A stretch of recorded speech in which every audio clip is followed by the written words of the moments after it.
Hoy vamos a meternos de lleno en una historia increíble, la verdad, la de la transformación más grande y rápida que el mundo haya visto. Sí, estamos hablando de China. A ver, para que entendamos la magnitud de lo que pasó. En solo unas décadas, China llevó a cabo la urbanización más masiva y veloz de toda la historia humana. Pensemos en esto. En 1980, menos del 20% de la gente vivía en ciudades. La proyección para 2030 es que sea el 70%, 70.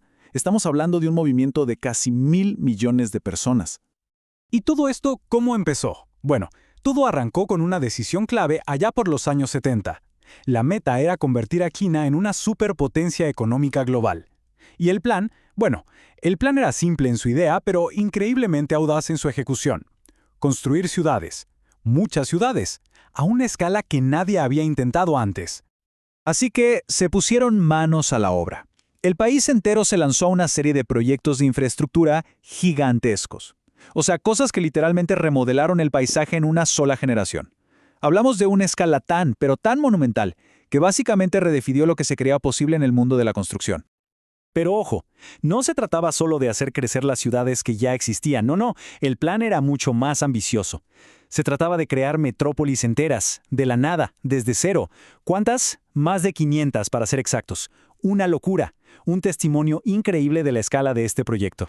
Claro que detrás de todo ese concreto y acero, el verdadero motor fue la gente, la ambición de millones de personas. Gente que, a base de un trabajo durísimo y un hambre constante por aprender, pasó de la pobreza a la prosperidad. Ellos, en realidad, son el verdadero rostro de esta nueva China. Pero como suele pasar en las grandes historias, todo este crecimiento, toda esta ambición, tuvo un costo, y un costo muy alto. La velocidad con la que todo sucedió pronto empezó a mostrar una cara bastante más oscura. Y sí, esa industrialización sin freno, sin control, empezó a pasar factura. Fue como una ironía, ¿no? El mismo motor que estaba impulsando la economía china a toda velocidad, ahora amenazaba con hacerla colapsar desde adentro. La primera gran luz roja fue una crisis ambiental brutal. El smog en ciudades como Pekín llegó a ser tan denso, tan tóxico, que la gente empezó a llamarlo el aire acalipsis. Imagínense, esa fue la prueba irrefutable de que algo definitivamente andaba muy, muy mal. El problema es que la contaminación no se quedó flotando en el aire, no. Se filtró a la tierra, contaminó el agua. Básicamente estaba envenenando los recursos del país y, por supuesto, la salud de su gente. La conclusión era clara, no había forma de negarlo. Ese modelo de crecimiento simplemente ya no era sostenible. Había llegado a su límite. Y el precio a pagar no fue solo ambiental. Hubo también un costo social muy fuerte.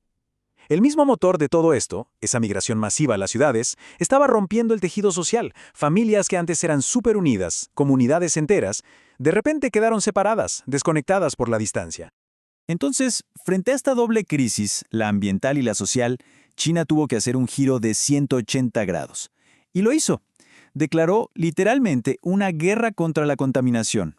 Y al mismo tiempo, impulsó una nueva ola de innovación. La idea era usar la creatividad para arreglar los problemas que el propio progreso había creado. Y curiosamente, parte de la solución vino de un lugar que quizás no se esperaba, el sector tecnológico.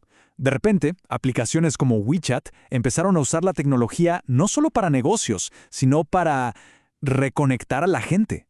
Ofrecieron una solución digital a ese problema tan humano y tan profundo que era la distancia y la soledad. Y el éxito de WeChat fue una explosión. Miren la velocidad. Alcanzó una base de usuarios gigantesca, mucho, pero mucho más rápido que sus competidores de Occidente.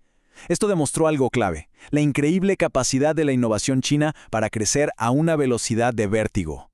Pero esta nueva ola de innovación no se quedó solo en las apps y el software. Fue mucho más allá. Provocó un cambio de mentalidad, un cambio total en la identidad del país como fabricante. El nuevo lema ya no era hecho en China, sino diseñado en China.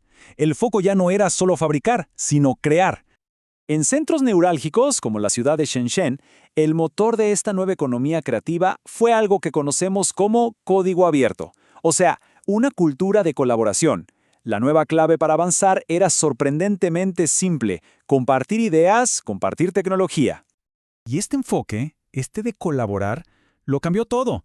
De repente, los emprendedores podían sacar al mercado productos nuevos en cuestión de meses, no de años como antes. El ciclo de innovación se aceleró a un ritmo que, de verdad, nunca se había visto.